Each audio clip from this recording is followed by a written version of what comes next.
반갑습니다. 수요제 대상 학생자치법교육 중등용 안내를 맡은 법교육 전문 강사 정지우입니다. 선생님들께 학생자치법교육의 개념, 이해, 과정 등에 대한 설명을 진행하도록 하겠습니다. 학생자치법교육의 이해입니다. 학생자치법교육은 학급, 전교 단위 등 학생들의 자발적인 참여를 바탕으로 구성된 법교육 프로그램입니다. 자발적 참여를 통해 준법의식과 민주시민의식을 고취시키고 평화롭고 민주적인 학교 문화를 조성하는 데 목적을 두고 있습니다. 청소년 법정, 모의재판, 선도위, 학폭위와 다르게 학생자치법교육은 생활지도 범위 내에 경미한 사안을 대상으로 스스로 법정을 구성하는 법교육 프로그램입니다. 학생자치법교육은 크게 자치규약과 학생자치법정으로 나뉘어져 있습니다. 자치규약은 공동체 생활에 필요한 규칙을 학생들 스스로 선정하는 것입니다. 그리고 그 규칙을 지키지 못한 학생들에겐 교육처분, 긍정적 과제라 불리는 교육적 처분을 부여할 수 있습니다. 학생자치법정은 경미한 규칙 위반 사항에 대해 학생들 스스로가 법정을 구성하여 교육처분을 결정하는 프로그램입니다. 총 4가지의 법정으로 구성되어 있습니다. 학생자치법교육은 체험형과 매뉴얼로 구성되어 있습니다. 체험형 학생자치법교육의 경우는 학생자치법교육을 체험하고 싶을 때 신청을 해주실 수 있고, 매뉴얼의 경우는 우리 학교는 실제 운영을 하고 싶다라고 생각하시는 선생님들께서 신청해 주시면 되겠습니다. 체험형 학생자치법교육의 프로그램 개요입니다. 자치규약과 교육적 처분을 만드는 것과 모의자치법정으로 큰 틀로 구성되어 있습니다. 다음은 학생자치법교육 매뉴얼 개요입니다. 학생자치법교육 매뉴얼의 경우도 자치규약과 교육처분, 그리고 4가지의 법정에 대한 운영 방식과 서식 등이 상세히 구비되어 있습니다. 체험형 학생자치법교육 교재입니다. 학생용 워크북과 교사용 지도서, 강의안이 제공됩니다. 교사용 지도서에 운영 방식, 참고자료 등이 다양하게 구비되어 있어서 선생님들께서는 교사용 지도서 한 권으로도 학생자치법교육을 쉽게 운영하실 수 있습니다. 매뉴얼 교재입니다. 매뉴얼 교재와 강의안이 제공됩니다. 매뉴얼도 체험형과 마찬가지로 교재 안에 운영 방식, 서식, 참고자료 등이 기재되어 있어서 편하게 이 매뉴얼 한 권으로도 운영하실 수 있습니다. 이 외에도 우리끼리 만들어가는 법, 시나리오집, 우수 사례와 동영상이 기타 참고자료로 구비되어 있습니다. 이로운 법과 한국법교육센터 누리집 자료실에서 내려받아서 이용하실 수 있습니다. 다음은 행정사항입니다. 학생자치법교육은 교사의 주도로 운영되는 법교육 프로그램입니다. 다만 교육이 어렵게 느껴지거나 조금 더 깊이 있는 과정을 듣고 싶을 땐 강사 파견을 요청할 수 있습니다. 매뉴얼과 체험형 관계없이 강사 파견은 6회까지 가능합니다. 학교 시간표 기준으로 1차시 단위로 선정이 가능합니다. 11월 말까지 운영할 수 있습니다. 신청 방법은 이로운 법 누리집에 2026년도 학생자치법교육 강사 파견 신청을 선택하시면 됩니다. 다만 강사 파견을 희망하는 날로부터 최소 2주 전에 신청하셔야 됩니다.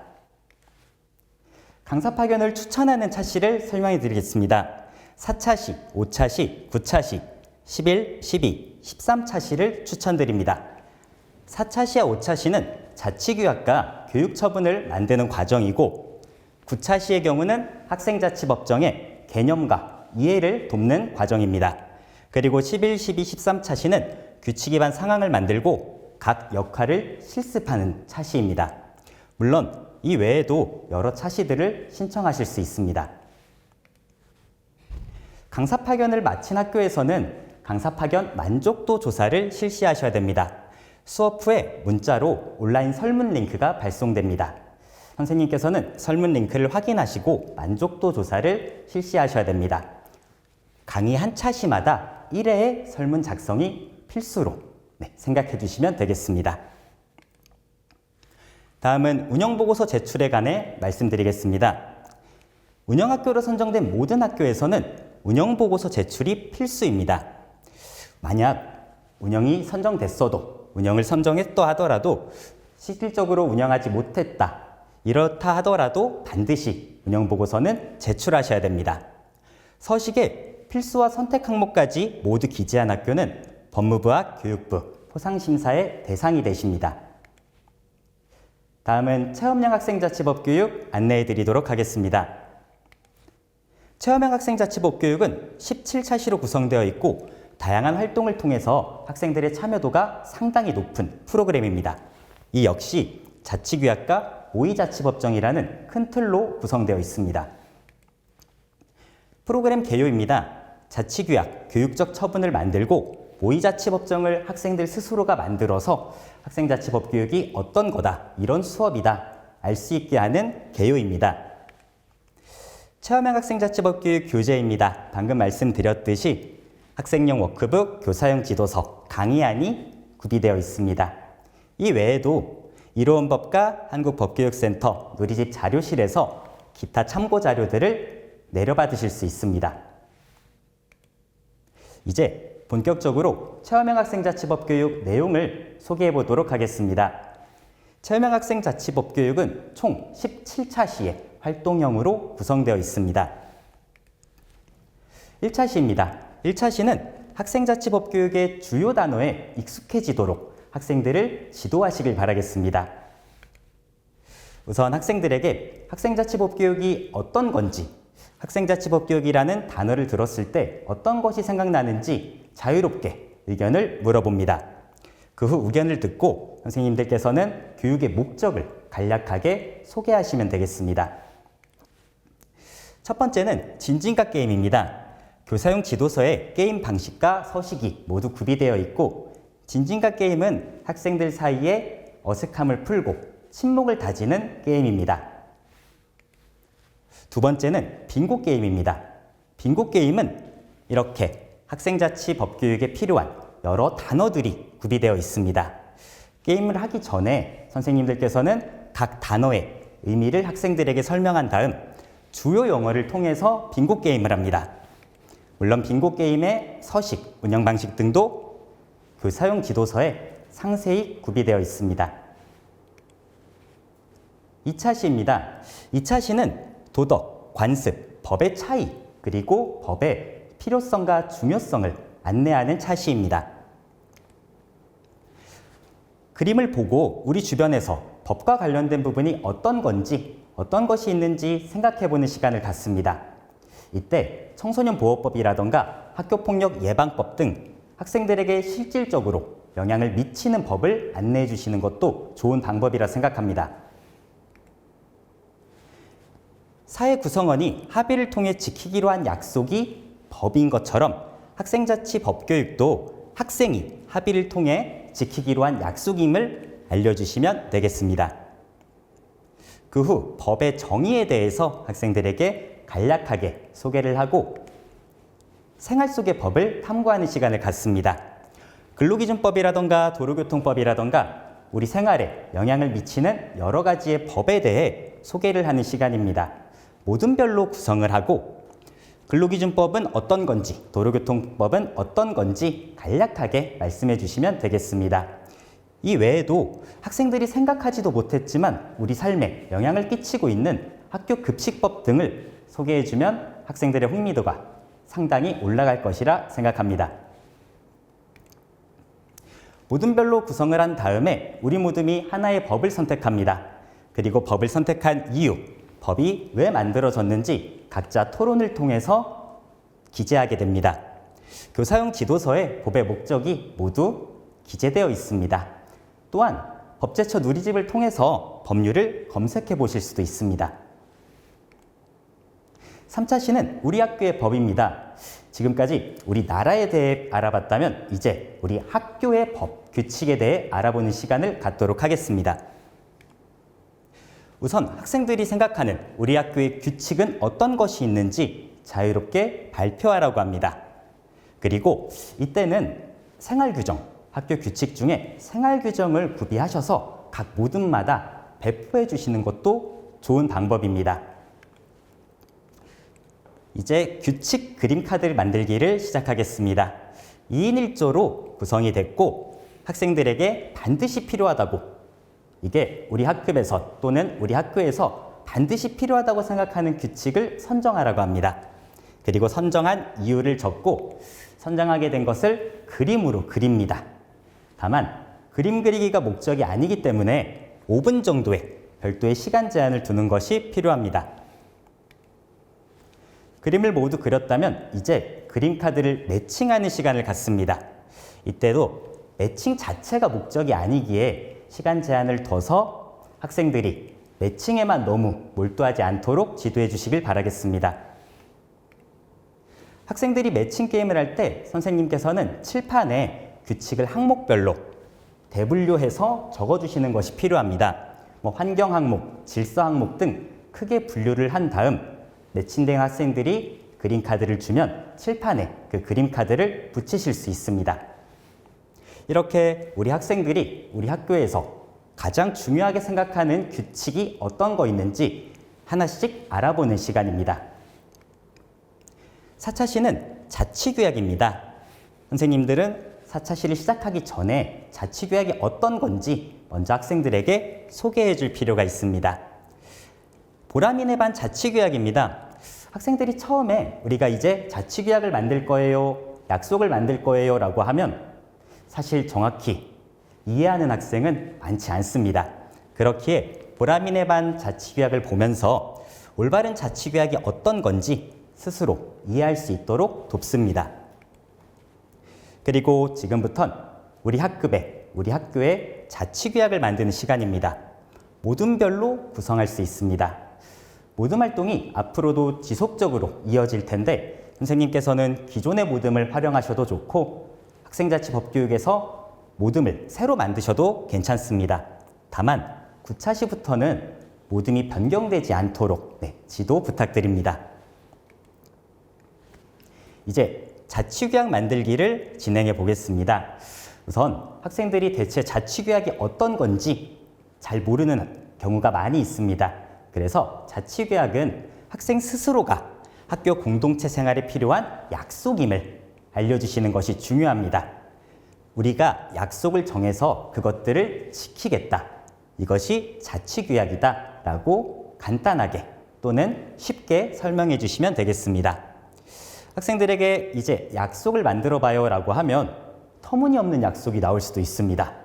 그래서 현실적으로 지킬 수 있는 것들을 자치규약으로 제한하길, 그리고 신체폭력 등과 같은 중대한, 학교폭력과 같은 중대한 사안은 자치규약으로 제한할 수 없다는 점을 학생들에게 반드시 지도 부탁드립니다. 그리고 가장 중요한 건 자치규약은 학교 규칙에 위배될 수 없습니다. 우리끼리 약속을 정하기로 했어요. 우리는 1교시엔 등교하지 말고 우리끼리 2교시에 등교를 시작하자. 그게 좋을 것 같아.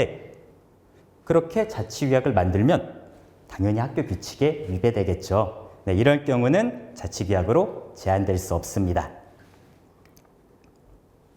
모둠끼리 자치규약이 어떤 건지 그리고 어떤 자치규약이 좋은지 서로 토론하게 됩니다. 그리고 학교 규칙을 모둠마다 구비하셔서 규칙을 보면서 우리 학교는 이런 규칙이 있구나, 우리 학교는 이런 약속이 있구나 깨닫게 됩니다. 그 후 모둠별로 우리 학교에서 이건 꼭 필요할 것 같은데 또는 이건 더 중요할 것 같은데 생각하는 것을 토론하고 자치규약을 제안하게 됩니다. 자치규약은 크게 두 가지의 방식으로 제안할 수 있습니다. 하나는 학교 규칙을 구체화하는 겁니다. 화면에 보시면 수업 준비를 철저히 한다. 이렇게 되어 있으면 자치규약으로 교과서와 준비물을 잘 챙긴다. 이렇게 자치규약을 구체화하는 것도 하나의 방법이고 또 다른 방법은 공동체 생활 속에서 새로운 문제가 발생합니다. 그럼 그때 그 문제를 해결하기 위한 자치규약을 제안하는 것도 하나의 방법입니다. 모둠별로 2-3개 정도의 자치규약을 제안하시는 것이 좋습니다. 이제 우리 모둠이 정한 자치규약을 워크북에 기재하고 발표자를 선정합니다. 각 모둠마다 자치규약을 제안했다면 이제 자치규약을 결정하는 시간입니다. 모둠에서 자치규약을 제안했고 그것들을 발표해야 되는데 발표 전에 상대방과 나의 입장이 다르다고 상대방의 말을 끊거나 상대방에게 과도한 비난이나 비판하는 경우가 있습니다. 이때는 선생님께서 미리 사전에 경청하는 자세를 지도해 주시길 바라겠습니다. 자치규약을 선정할 때는 각 모둠마다 대표자가 우리 모둠은 이런 자치규약을 만들었어요. 제안합니다. 라고 발표하게 됩니다. 다른 모둠의 자치규약 제안을 가만히 듣는 것도 좋지만 필요성과 긍정적 효과, 이행 가능성 등을 표로 만들어서 점수로 체크해 보시는 것도 좋은 방법이라고 생각합니다. 네, 자치규약을 결정해보는 시간을 갖도록 하겠습니다. 우선 개회를 선언합니다. 그리고 각 모둠마다 발표자가 자치규약을 발표할 때 다른 모둠은 질의를 하게 됩니다. 그리고 발표자는 질의에 대한 응답을 할 수 있는데 이때는 발표자뿐만 아니라 모든 모둠원들이 질의에 응답할 수 있습니다. 각 모둠마다 모든 발표가 끝났고 질의응답까지 마쳤다면 이제 자치규약을 결정하는 시간입니다. 자치규약은 투표를 통해서 결정할 수 있습니다. 투표를 진행하기 전에 의결정족수를 선정해야 됩니다. 의결정족수는 과반수 이상, 3분의 2 찬성 등의 토론을 통해서 학생들과 합의를 통해서 결정하실 수 있습니다. 그 후 자치규약이 최종적으로 결정된 다음 선생님께서는 문서로 저장해서 여러 차시에 활용할 수 있습니다. 다만 자치규약, 발음이 너무 어렵고 낯설기도 해요. 이때는 자치규약이라는 명칭을 학급끼리 회의를 통해서 변경할 수 있습니다. 다른 길이라던가 우리의 약속 등 여러 가지 제한 없이 자치규약 이름을 변경하실 수 있다는 점 말씀드립니다. 네, 의결종족수에 대해서 짧게 설명드리겠습니다. 의결종족수는 의사결정에 필요한 구성원의 수입니다. 이번 차시에 의결종족수를 선정하게 되면 다음 차시에서도 지속적으로 사용을 할 수 있기 때문에 사전에 의결종족수를 선정하시는 걸 추천드립니다. 최종 선정된 자치규약은 학생들은 워크북에 기재하시고 선생님께서는 문서로 저장해서 다음 차시에 활용하실 수 있습니다. 5차시는 교육적 처분입니다. 학생들에게 교육적 처분에 대해 간략히 소개하는 시간이 필요합니다. 다만 주의할 점은 교육적 처분이지 벌칙, 형벌, 징계와 같은 용어는 학생자치법교육에서 사용하지 않는다는 점, 이 점 명심해 주시길 바라겠습니다. 예시를 바탕으로 어떠한 것이 올바른 교육적 처분인지 생각해 보는 시간을 갖도록 하겠습니다. 그 후 토론을 통해 교육적 처분을 결정하게 됩니다. 모서리 토론하기가 있지만 토론 자체가 목적이기에 학급 내에서 모서리 토론 외에 더욱더 효과가 있는 토론이 있다고 생각하시면 그 토론을 사용하셔도 괜찮습니다. 교육적 처분을 만들 때 주의할 점을 말씀드리겠습니다. 교육적 처분은 처벌, 징계가 아니라고 말씀드렸죠. 자신의 행동을 되돌아보고 개선할 수 있도록 돕는 교육적인 활동입니다. 교육적인 활동이기 때문에 당연하게도 인권 침해가 발생하면 안 됩니다. 인권 침해가 요소가 없는 것들, 그리고 현실적으로 실천 가능한 것을 제안하셔야 됩니다. 그리고 가장 중요하다고 생각하는 건 자치규약과 관련이 있는 것입니다. 시끄럽게 떠든 학생에게 화장실 청소를 시키면 사실 자치규약과 교육적 처분이 연결되지 않죠. 그렇게 되면 학생이 스스로의 행동을 개선하기에는 조금 어려움이 있습니다.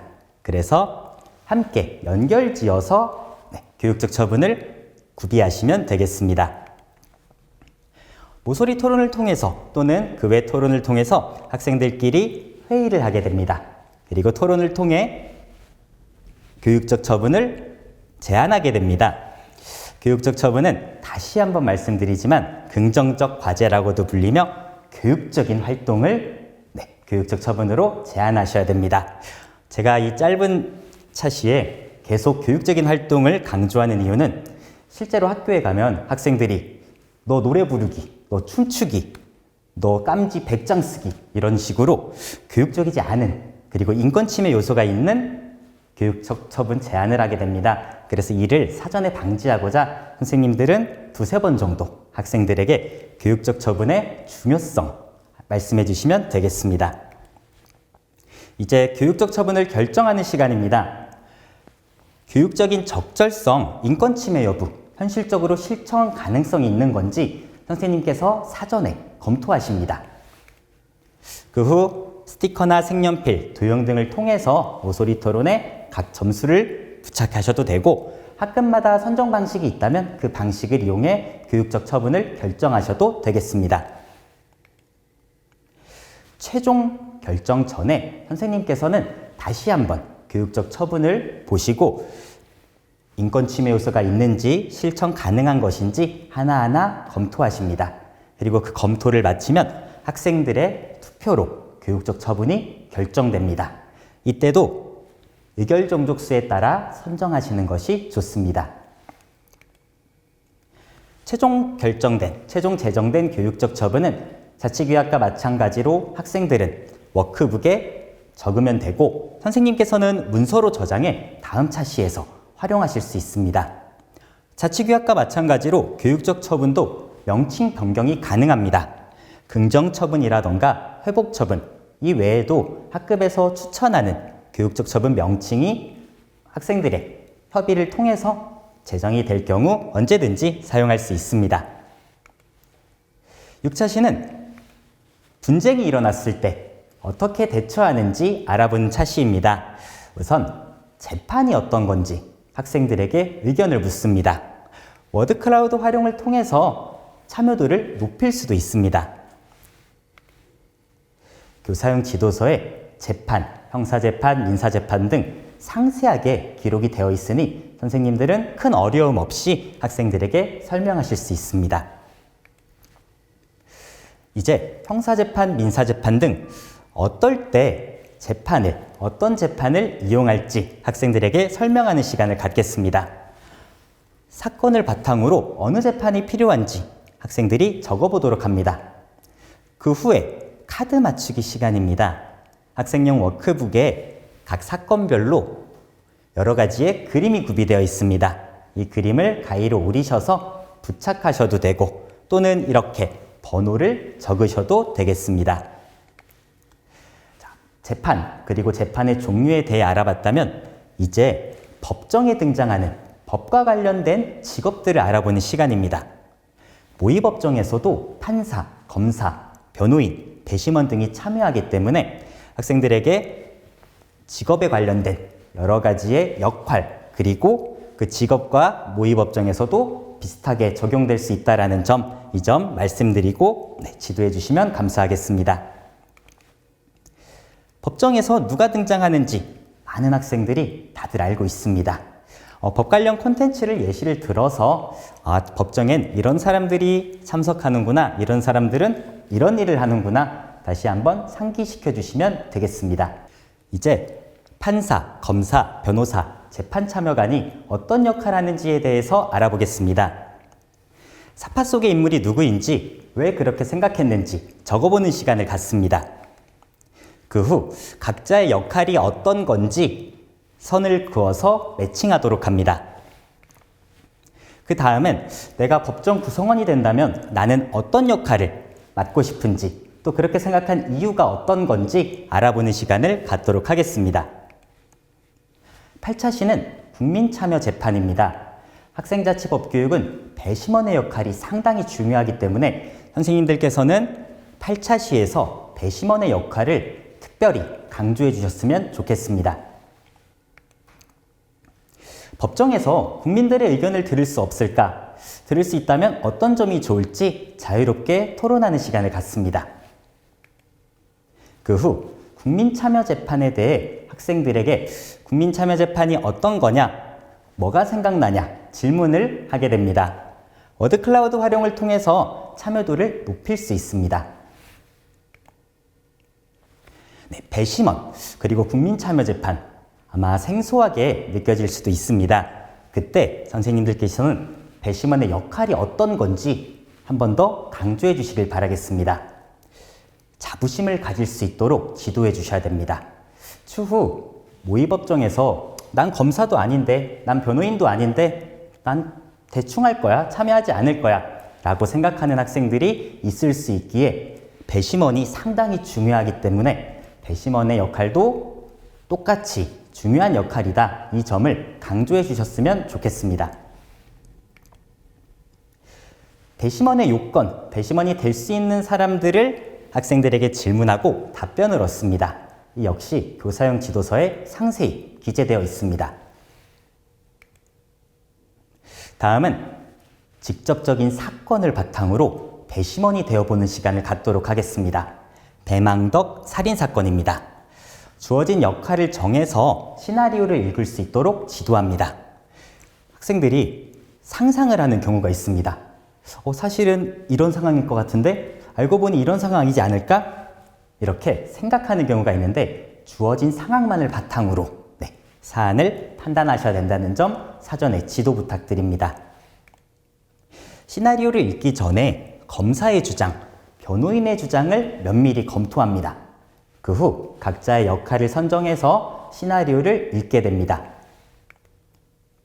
시나리오를 읽은 다음 내가 배심원이라면 유죄, 또 내가 배심원이라면 무죄 선택을 하게 되고 그렇게 생각한 이유를 간단히 적습니다.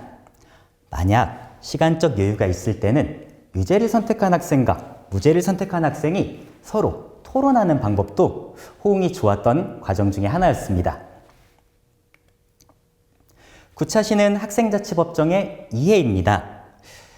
9차 시를 시작하기 전에 이로운 법 누리집 게시판을 통해서 학생자치법정 동영상을 시청해 보시는 것도 좋습니다. 이렇게 누리집에 들어가서 학생자치법정 동영상을 학생들과 같이 보는 방법도 처음 시작할 때 이해도를 높일 수 있다고 생각합니다. 학생자치법정과 실제 법정 차이점을 학생들에게 질문합니다. 용어를 특히 주의하셔야 됩니다. 규칙을 위반한 학생은 학생자치법정에선 규칙 위반 학생이라고 불립니다. 학생들이 너 범죄자야, 너 피고인이야 이런 식으로 좋지 않은 학생자치법정에서 사용하지 않는 용어를 사용하는 경우가 많습니다.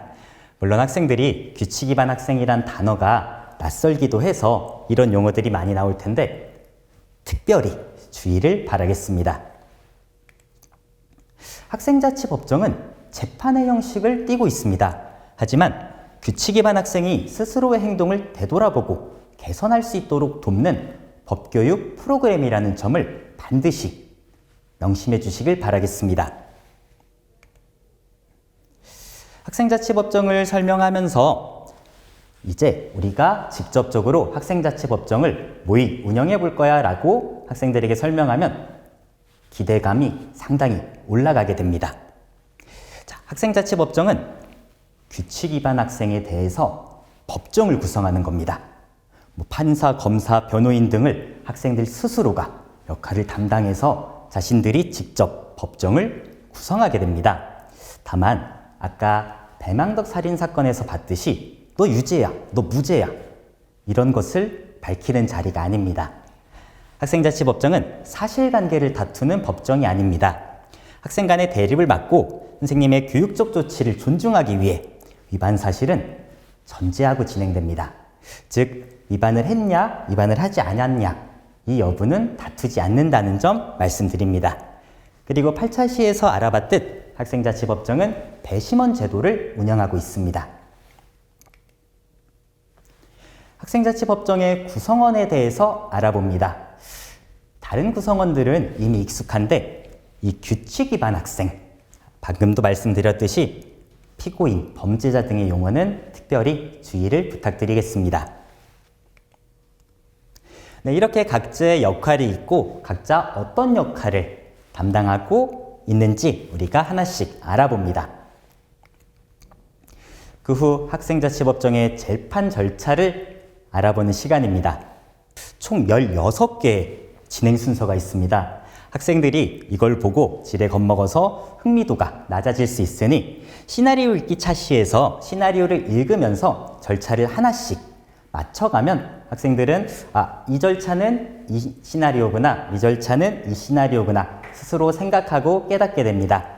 그렇게 되면 교육의 흥미가 상당히 올라간다는 것을 저는 확인했습니다.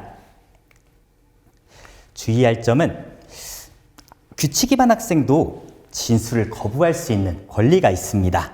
진술을 거부한다 하더라도 불리한 판단 자료로 삼을 수 없습니다. 가끔 어떤 학생들은 너 말 안 하니까 너는 잘못된 거야. 너는 규칙을 위반했고 너는 범죄자야. 이런 식으로 과도하게 비난하는 경우가 있지만 당연하게도 진술 거부권은 규칙 위반 학생의 권리라는 점, 그리고 불리한 판단 자료로 삼을 수 없다라는 점 말씀드립니다. 10차시는 시나리오 읽어보기 차시입니다. 방금 말씀드렸듯 재판 절차를 책상 옆에 둔 다음에 함께 비교해 가면서 읽으면 더욱더 도움이 될 수 있을 겁니다. 법정에 등장하는 구성원이 누구인지 다시 한번 생각합니다. 그 후 시나리오 역할을 정하는 시간입니다. 시나리오는 총 16명이 등장하는데 학급 인원에 따라서 수를 늘리거나 줄일 수 있다는 점 말씀드립니다. 공정한 방식으로 역할을 선정해야 됩니다. 학생들에게 검사 역할하고 싶은 사람 또는 변호인 역할하고 싶은 사람, 이렇게 가위바위보로 선정할 수도 있고 또는 학생들의 의견을 최대한 반영해서 선정 방법을 선택하십니다. 법정을 구성합니다. 학교에서 교실 내에서 책상을 옮겨서 법정을 만들기는 상당히 수월합니다. 다만 과학실과 같은 곳에 책상을 옮길 수 없는 곳이라면 법정 자체를 만들기가 어려울 수 있습니다. 그때도 검사, 변호인, 규칙 위반 학생, 그리고 판사까지의 배치는 진행해 주셔서 학생들에게 조금 흥미도를 올리는 것도 중요합니다. 그리고 학생용 워크북 내에 명패가 있습니다. 그 명패를 오리셔서 부착하시면 조금 더 실감나게 법정 운영에 참여하고 있다는 생각이 들 것 같습니다. 시나리오 읽어보기 시간입니다. 시나리오를 읽기 전에 위반한 규칙, 위반한 사유 등을 먼저 사전에 검토합니다. 이렇게 시나리오 내용을 정리하기 보면 규칙 위반 내용이 있습니다.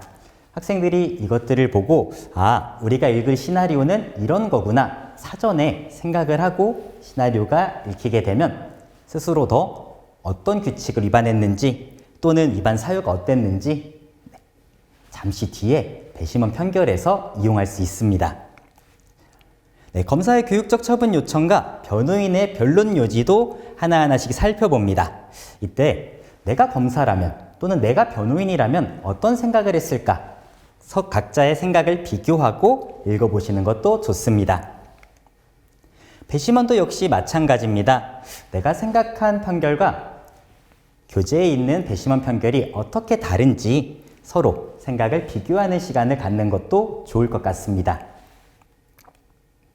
11차시입니다. 11차시는 4, 5차시에서 구성한 자치규약과 교육적 처분이 필요합니다.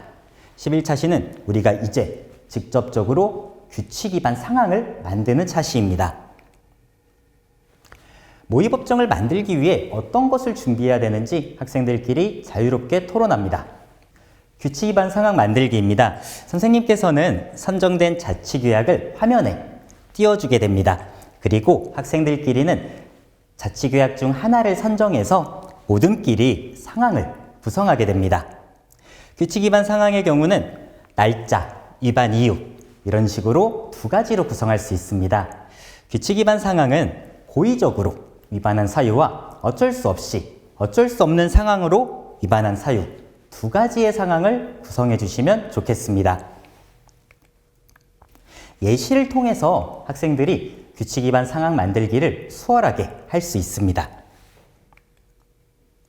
이제 규칙 위반 상황을 만들었다면 증거를 만들 시간입니다. 증거 만들기의 경우는 증거를 만들고 나면 학생들의 흥미도가 더욱 올라가니까 선생님께서는 각 모둠마다 한두 개의 증거를 만들라고 말씀해 주셨으면 좋겠습니다. 증거 만들기도 마찬가지로 증언, 증거, 규칙 위반 상황에 맞춰서 구성합니다. 워크북에 회의를 통해서 선정된 증거를 기재합니다. 그 후 12차시 검사, 변호인 실습이 시작됩니다. 만약 내가 검사라면 또는 내가 변호인이라면 어떤 마음으로, 어떤 자세로 재판에 임하고 싶은지 스스로 생각하고 발표하는 시간을 갖습니다. 이제 검사, 변호인 토론하기 시작입니다. 선생님께서는 선정된 교육적 처분을 화면에 띄워서 학생들이 참고할 수 있도록 지도 부탁드립니다. 검사팀과 변호인팀을 선정합니다. 모두머니 6명일 경우는 3명, 3명, 5명일 경우는 2명, 3명으로 공정한 방식으로 나눠서 검사팀과 변호인팀을 선정합니다. 그 후 검사는 규칙 위반 학생에 대한 교육적 처분을 요청, 변호인의 경우는 변론 요지를 작성합니다. 검사의 교육적 처분 요청에 다음 배심원으로 참여하기는 필수 항목입니다. 규칙 위반 학생이 다음 학생자치법정에 배심원으로 참여하는 이유는 배심원 역할을 통해서 이 학생자치법정이 공정하게 절차가 진행이 됐는지 또는 내가 직접 참여함으로써 규칙 수립의 주체가 되어서 책임의식을 고취시킬 수 있습니다. 그렇기 때문에 필수로 포함되어야 된다는 점 학생들에게 지도 부탁드립니다. 네, 이렇게 규칙을 적어주시고 위반된 규칙을 적어주시고 검사의 주장을 기록합니다. 한 가지 유의할 점은 반드시 우리 학교에서 제정한 교육적 처분을 바탕으로 검사는 교육적 처분을 요청해야 됩니다. 변호인의 경우는 규칙 위반 학생의 개인적인 사정이라던가 규칙을 위반한 사유 또는 그 후에 개선이 됐는지 그 점을 잘 생각하시고 변론을 준비하게 됩니다. 이렇게 검사, 변호인의 교육적 처분 요청, 변론 요지가 모두 작성되었다면 이제 토론이 진행됩니다. 검사는 어떤 걸, 변호인은 어떤 걸 구체적으로 적어야 할지 모르겠어요. 참고할 만한 게 필요해요. 라고 생각이 될 때는 워크북에 어떤 것을 강조해서 주장을 해야 될지 상세히 기록되어 있으니까 이것들을 참고하셔도 좋습니다. 이제 각 역할의 대사를 작성할 시간입니다. 우선 검사의 대사 작성입니다. 워크북 예시에 대사 작성법이 상세히 기재되어 있습니다. 처음엔 빈칸을 채우려고 하면 너무 어려울 수 있기 때문에 상세하게 예시를 구비해 두었습니다. 이 예시를 참고로 학생들이 수월하게 대사를 작성할 수 있습니다. 만약 증언이 있는 경우도 마찬가지로 예시를 참고해서 작성하실 수 있습니다. 변호인도 마찬가지입니다. 변호인의 대사 작성도 워크북 예시에 상세히 나와 있으니 학생들이 예시를 하나하나 살펴보면서 우린 이렇게 구성하면 되겠다라고 만들 수 있습니다. 13차 시는 배심원과 판사의 실습입니다. 우리가 12차 시 때 검사팀, 변호인팀이 되어서 13차 시에도 영향을 미칠 수 있게 됩니다. 그러나 지난 차시에서 주장했던 것이 영향을 끼치지 않도록 특별히 지도를 부탁드리겠습니다. 먼저 배심원 또는 판사가 된다면 어떤 자세로 재판에 임하고 싶은지 자유롭게 생각하는 시간을 갖습니다. 그 후 모든 별로 한 명씩 발표해 보시는 것도 좋습니다. 이제 배심원 토론과 판결문을 작성할 시간입니다. 이때는 검사와 변호인의 주장이 필요합니다. 토론을 하기 전에 어떤 규칙을 위반했는지 규칙 위반 상황과 검사가 요청한 교육적 처분 그리고 변호인의 변론 요지를 간략하게 기재합니다. 그 후 배심원 토론하기가 진행되는데 모든별 투표를 통해서 의견을 수렴하게 됩니다. 자, 내가 생각하는 적절한 교육적 처분은 어떤 건지 스스로 개인적으로 생각을 한 다음에 다른 모두먼들과 비교를 하고 그 후 의결 종족수를 통해서 적절한 또는 합의가 된 배심원 배심원 판결을 적어주시면 되겠습니다.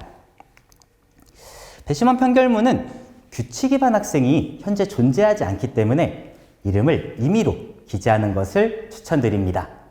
학급에서는 야, 네가 해. 네가 규칙 위반 학생해. 이런 식으로 장난으로 여기는 경우가 종종 발생하는데 규칙 위반 학생은 가상의 이름으로 선정하시는 것을 권장드립니다.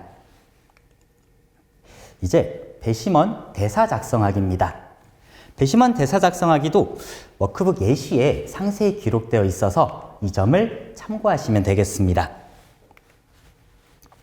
네, 이렇게 각 배심원마다 어떻게 적었는지 나타날 수 있기 때문에 여러 배심원들이 각자의 의견을 하나씩 적는 것도 좋은 방법입니다.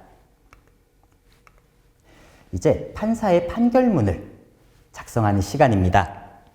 이때도 규칙 위반 학생의 이름은 임의로 기재하는 것을 추천드리고, 이번엔 판사가 배심원의 결정을 승낙하는 판결문을 작성하게 됩니다. 물론 실제 재판과 학생자치법정은 약간 다릅니다. 실제 재판에서는 판사가 배심원의 판결을 무조건적으로 받아들이지는 않는다는 점, 이 점도 학생들에게 지도 부탁드립니다. 판사의 대사 작성도 마찬가지입니다. 예시를 통해서 수월하게 대사를 작성하실 수 있습니다. 14차시입니다. 14차시는 리허설을 하는 시간입니다. 우리가 규칙 위반 상황도 만들었고 상황에 맞게 각 역할마다 대사도 작성했습니다. 그리고 그것들을 리허설하는 시간입니다. 먼저 리허설을 할 때 어떤 것을 점검해야 되는지, 모둠별로 필요한 게 어떤 건지 알아보는 시간을 갖습니다. 그 후 시나리오에서 미처 적지 못했거나 이거는 조금 수정을 해야 될 것 같은데 라고 미흡한 점을 보완하고 검토합니다. 모든 시나리오가 완성이 됐으면 이제 역할을 선정하게 됩니다. 공정하게 역할을 선정하는 것이 좋고, 만약 인원이 부족할 경우는 다른 모둠원이 배심원의 대사를 읽을 수도 있다는 점 말씀드립니다.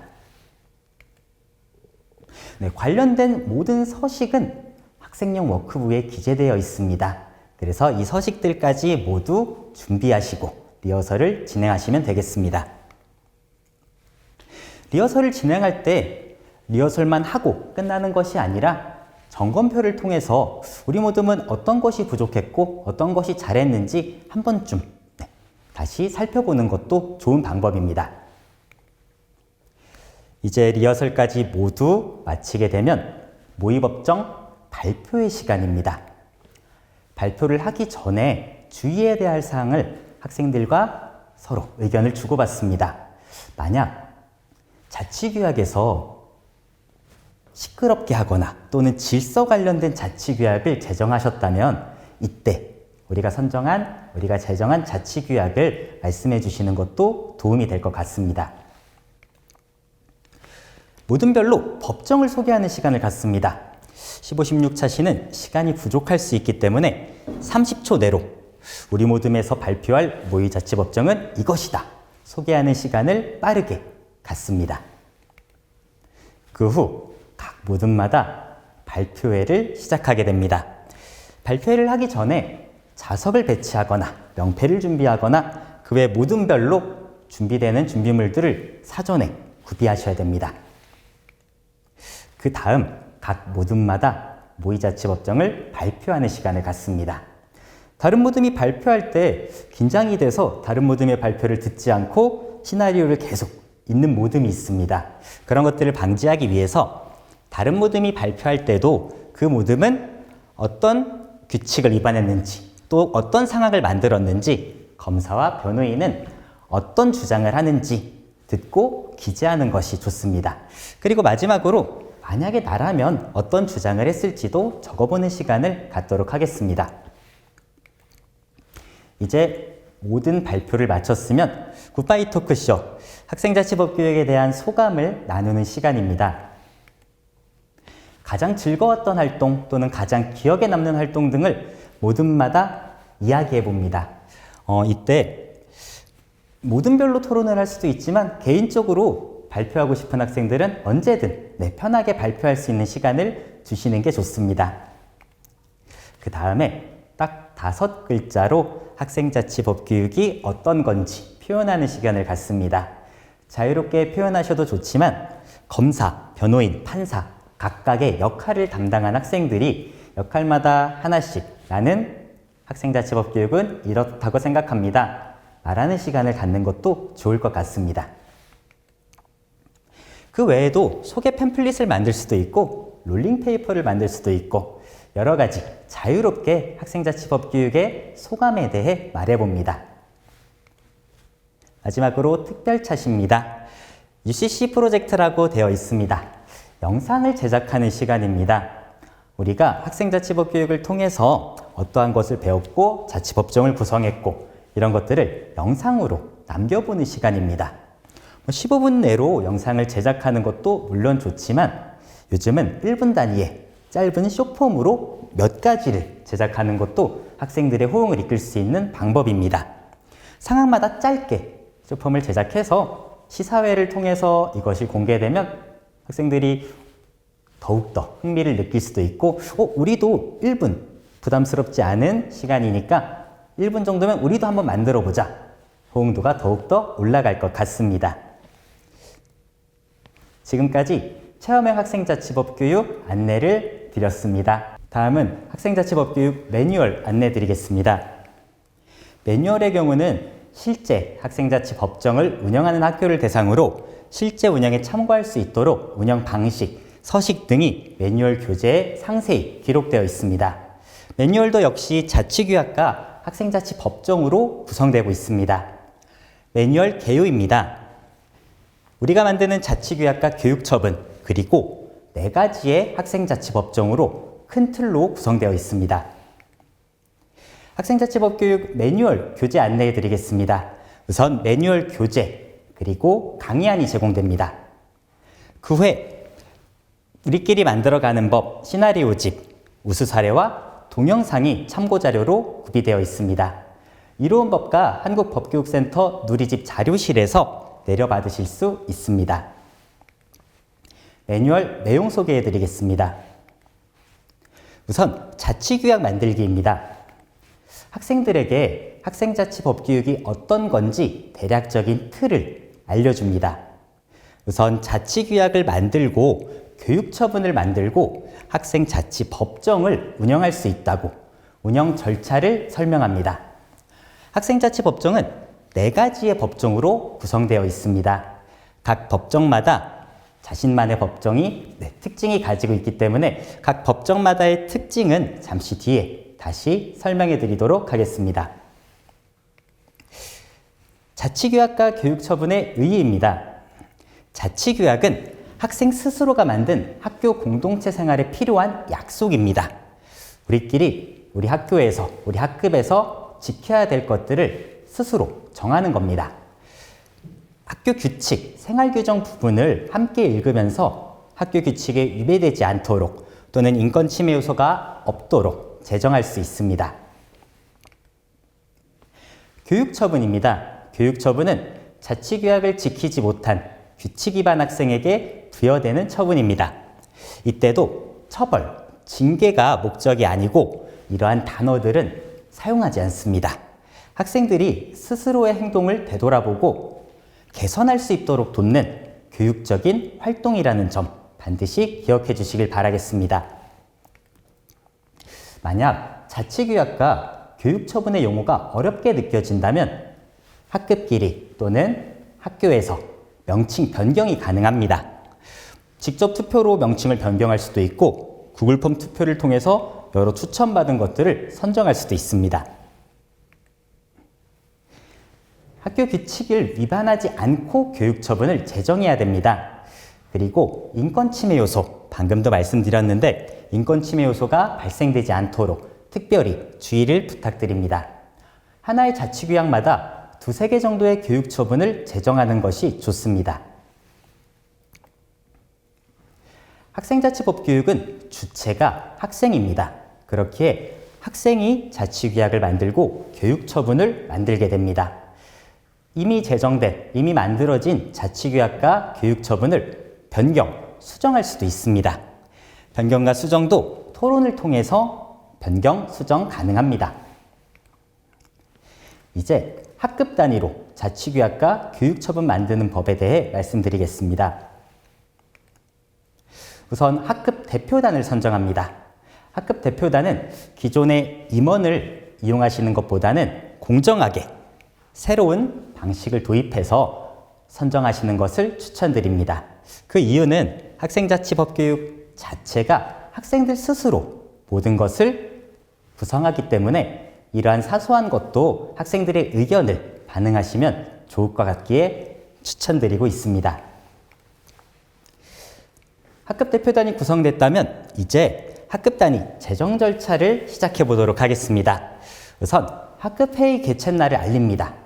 학급 회의 개최 3일 전부터 이제 학급 회의가 시작될 거니까 너희는 그동안 우리 학급에서 어떠한 점이 문제가 있는지 우리 학급의 문제점들을 스스로 생각해 보는 시간을 부여하게 됩니다. 그럼 학생들은 3일 동안 우리 학급은 이런 점이 문제구나, 우리 학급은 이게 개선되었으면 좋겠구나 생각을 통해서 자치규약 토론을 진행할 수 있습니다. 회의를 준비할 때 자치규약과 교육처분의 목적에 대해 다시 한번 말씀드리는 것이 좋습니다. 가끔 교육처분이 벌을 준다, 잘못을 했으니까 처벌을 받아야지 라고 오해하는 학생들이 있는데 그런 오해가 없도록 선생님께서 잘 지도 부탁드리겠습니다. 자치규약을 제정할 때는 두 가지의 방법이 있습니다. 우선 첫 번째는 공동체 생활 속에서 새로운 문제가 발견됐을 때 그 문제의 해결을 하기 위한 자치규약을 제정할 수 있습니다. 두 번째는 학교 규칙 중에 구체화하고 싶은 내용을 자치규약으로 제안하는 방법입니다. 이렇게 두 가지를 바탕으로 자치규약을 제안할 수 있습니다. 그 후 토론 방식을 통해서 자치규약을 선정하게 됩니다. 토론의 방식은 브레인스토밍, 피라미드 토론 등 여러 가지 방법이 있지만 선생님께서 추천하는 또는 학급에서 이용하는 토론 방식을 사용하셔도 좋습니다. 제안된 자치규약을 결정하는 시간을 갖습니다. 제안된 자치규약을 독단적으로 결정할 수는 없겠죠. 학생들끼리 투표를 통해서 자치규약을 제정하게 됩니다. 투표는 직접 투표를 할 수도 있고 구글 폼과 같은 방식을 이용해서 투표를 하실 수도 있습니다. 다음은 교육처분 제안입니다. 교육처분은 긍정적 과제라고도 불립니다. 교육이 목적이기 때문에 당연하게도 인권 침해 요소가 없어야 됩니다. 그리고 모든 교육처분은 학교 규칙에 위배될 수 없습니다. 하나의 자치규약마다 두세 개의 교육처분을 제정하시는 것이 좋습니다. 만약 학생자치법정을 운영한다면 다음 학생자치법정에 배심원으로 참여하기는 필수 항목으로 넣으셔야 됩니다. 이렇게 제안된 교육처분을 바탕으로 투표를 통해서 교육처분을 제정하게 됩니다. 자치규약과 같은 방식으로 의결 종족수를 고려해서 투표를 진행하시면 되겠습니다.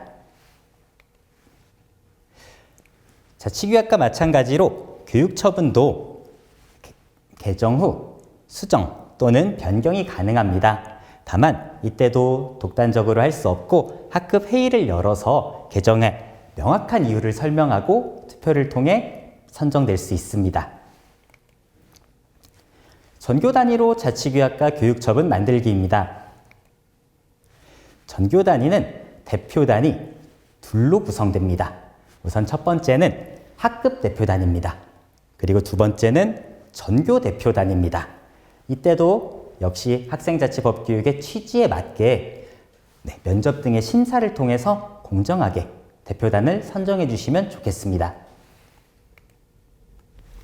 전교 단위의 제정 절차입니다. 회의를 준비하고 1차, 2차 회의가 2번입니다. 학급 단위는 회의가 1번, 전교 단위는 회의가 2번이라는 점, 이 점이 가장 큰 차이점입니다. 전교 단위는 1차적으로 학급에서 자치규약을 선정하게 됩니다. 이를 가안이라고 부릅니다. 그리고 학급 회의에서 선정된 가안을 바탕으로 2차 전교 회의가 진행됩니다. 그리고 전교 단위에서 선정된 것을 초안이라고 부르고 있습니다.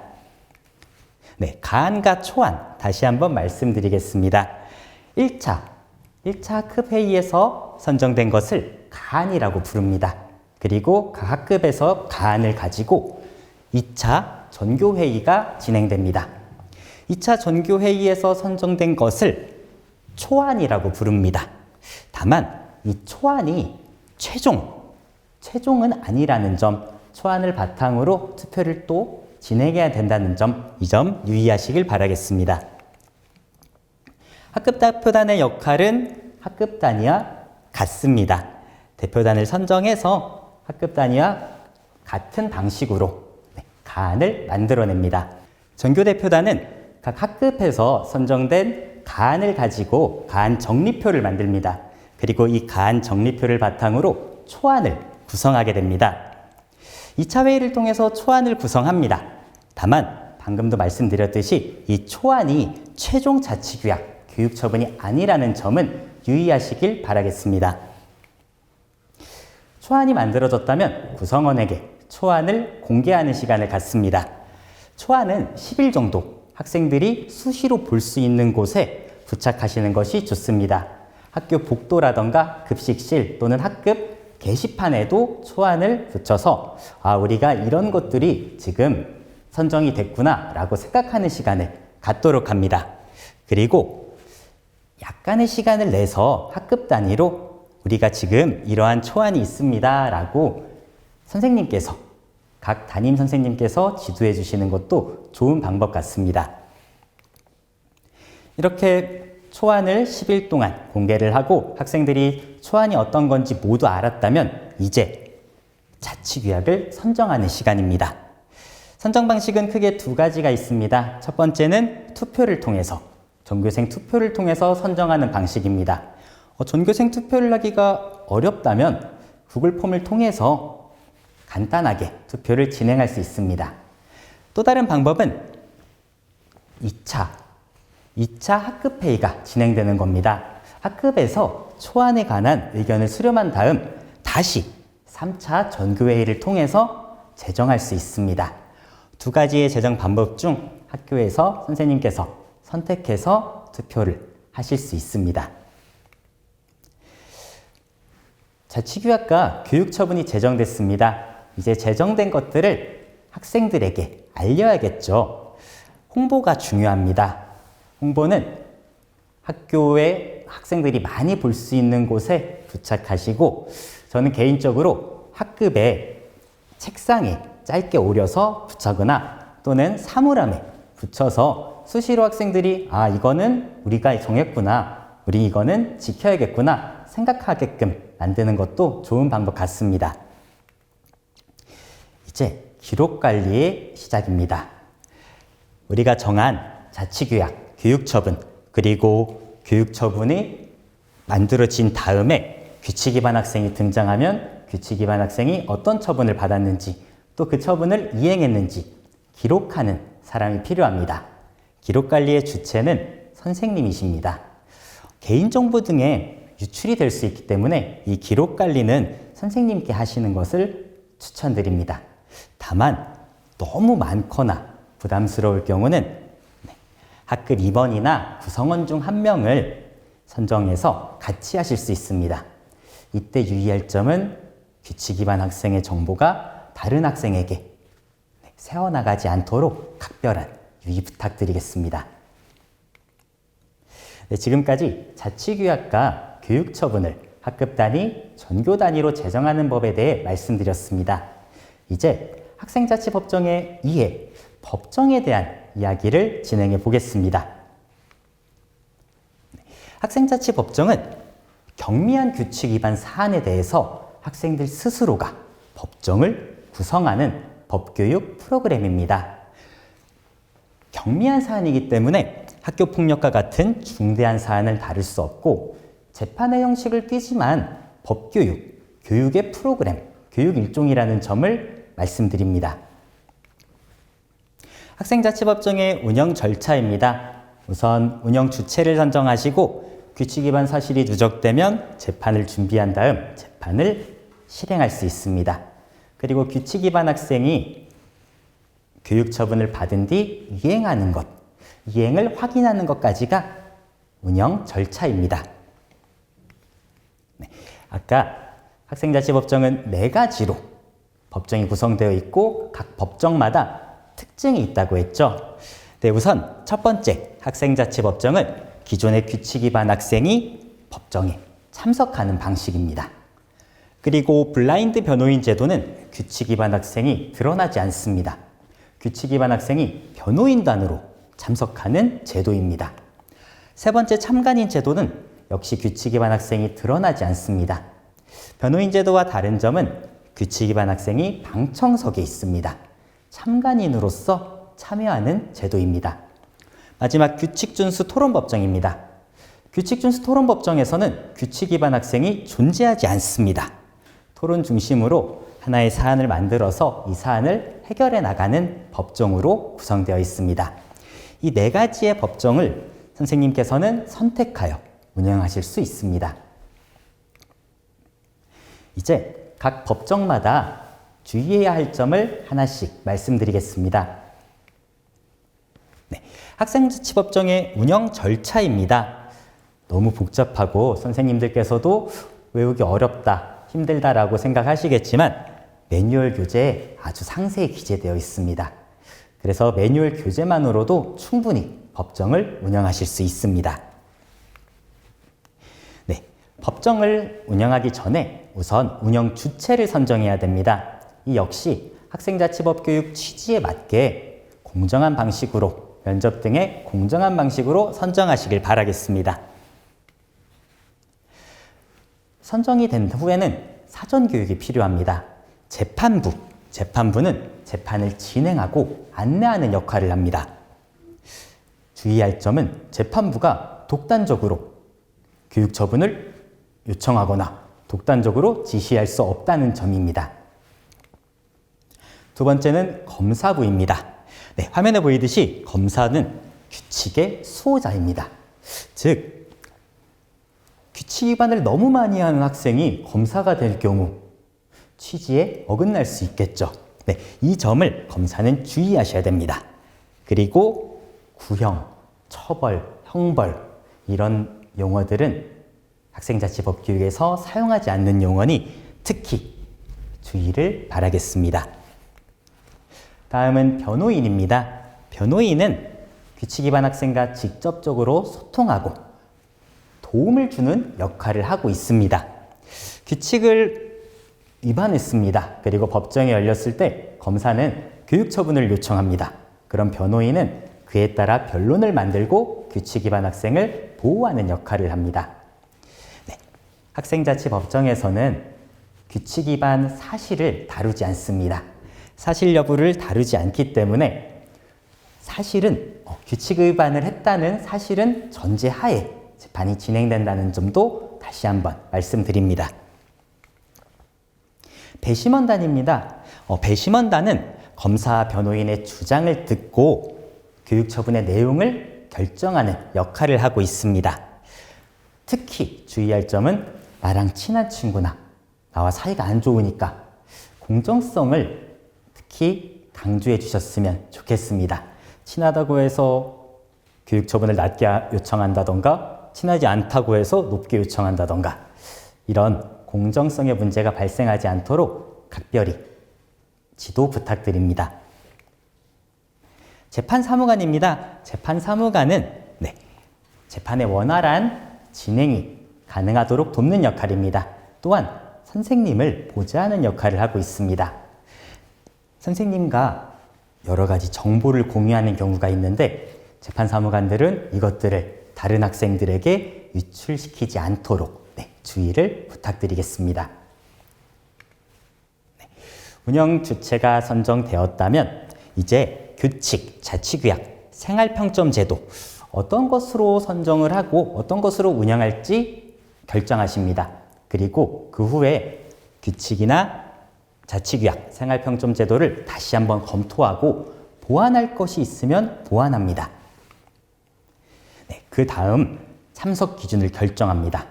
몇 회 이상, 몇 회 위반 또는 몇 점 이상 이렇게 선정을 하실 수도 있고 삼진아웃 제도를 만들어서 카드를 부여하면서 법정 기준을 정할 수도 있습니다. 이때도 선생님이 학생들과 회의를 통해서 선정하시는 것이 중요합니다. 규칙 위반 학생이 자치법정에 반드시 참여해야 되는 것은 아닙니다. 다만 규칙 위반 학생이 자치법정에 참여하지 않을 경우 교육적 개선 기회를 놓친 채 생활교육위원회에 회부될 수 있다는 점, 이 점 말씀드립니다. 교육처분 기준표를 수정하고 최종적으로 교육처분 기준표를 작성하게 됩니다. 그 후 검사의 교육처분 요청이 있을 때 배심원들은 검사가 요청한 교육처분을 수용 또는 감경할 수 있습니다. 이때 가중이 불가하다는 점 배심원들에게 반드시 지도 부탁드립니다. 학생자치법정을 운영하기 전에 규칙 위반 학생의 사전 면담이 주어집니다. 사전 면담을 하는 이유는 사실관계를 확인하거나 규칙 위반 학생에게도 변론의 기회를 부여하기 위함입니다. 이 사전 면담은 학생자치법정에서만 있는 과정입니다. 왜냐하면 블라인드 변호인 제도나 참관인 제도 등은 규칙 위반 학생이 드러나지 않기 때문입니다. 이때 규칙 위반 학생에게 어떠한 것을 어떻게 변론할지 생각할 시간을 주게 되는 것입니다. 재판 진행 절차입니다. 굉장히 복잡한 것 같지만 우리끼리 만들어가는 법과 시나리오 집을 통해서 절차를 맞춰가며 하나씩 절차에 관해 알아본다면 어떤 방식으로 재판이 구성되는지 쉽게 알 수 있을 것 같습니다. 교육처분 부과 후에 그 과정이 중요합니다.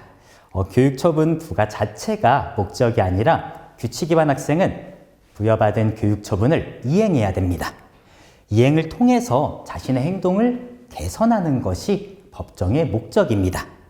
그리고 이행하지 않을 경우는 선도위를 통해서 또다시 처분을 받을 수도 있다는 점도 말씀드립니다. 이제 블라인드 변호인 제도입니다. 블라인드 변호인 제도는 규칙 위반 학생이 드러나지 않는다고 말씀드렸습니다. 규칙 위반 학생이 변호인으로 참석합니다. 규칙 위반 학생이 변호인으로 참석하면 어떤 점이 좋을까요? 규칙 위반 학생의 인권을 보호할 수 있습니다. 그리고 자신이 직접 변호인이 되었기 때문에 자신의 의견을 적극적으로 제시할 수 있다는 강점이 있습니다. 블라인드 변호인단입니다. 블라인드 변호인단은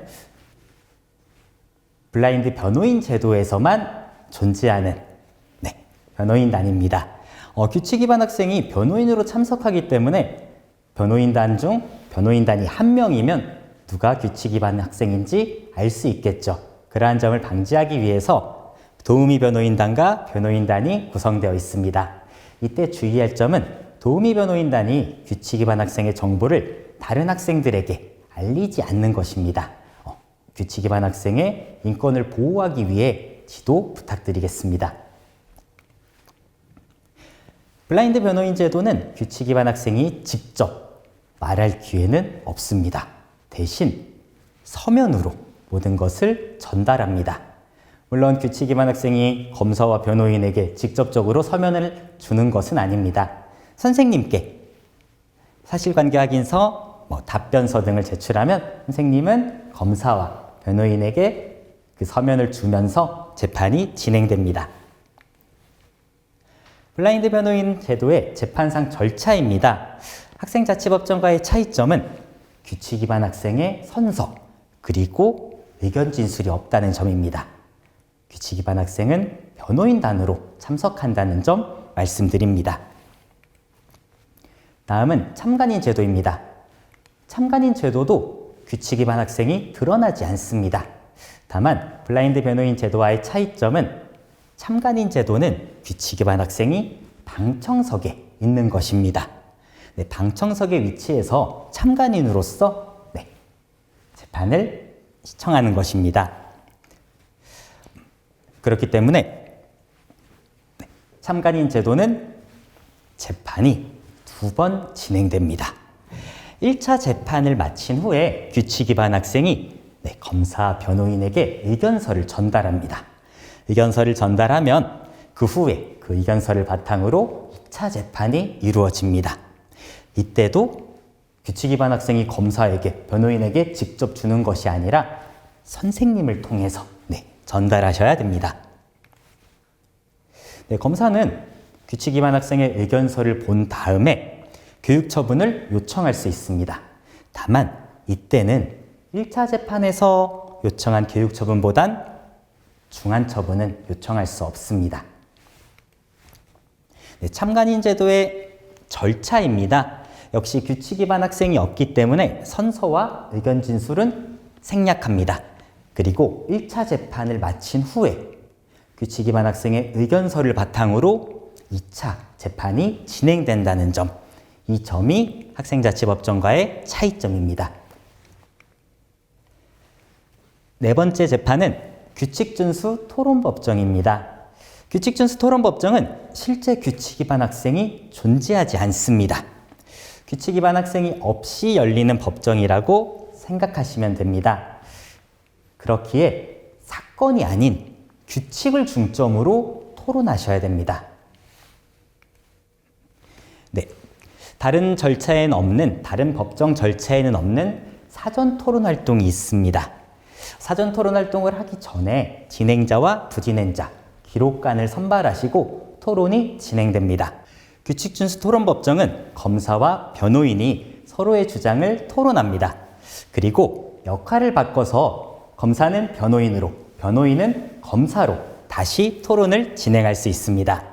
검사와 변호인의 선정을 공정하게 선정하는 것은 당연하겠지만 평소 규칙 위반이 잦은 학생을 대상으로 검사, 변호인의 역할을 부여주면 그 학생들이 스스로의 주장을 말하면서도 자신의 행동을 되돌아보고 개선할 수 있기 때문에 조금 위반이 잦은 학생들을 검사, 변호인의 역할을 주는 것을 추천드리고 있습니다. 그리고 규칙준수 토론법정은 검사와 변호인이 배심원 패널 토론에 참석해서 배심원의 질의에 응답하는 시간도 있습니다. 규칙을 선정합니다. 실제로 위반이 잦은 규칙을 선정한 다음에 사유를 생각해보고 토론이 진행됩니다. 규칙준수 토론법정의 절차입니다.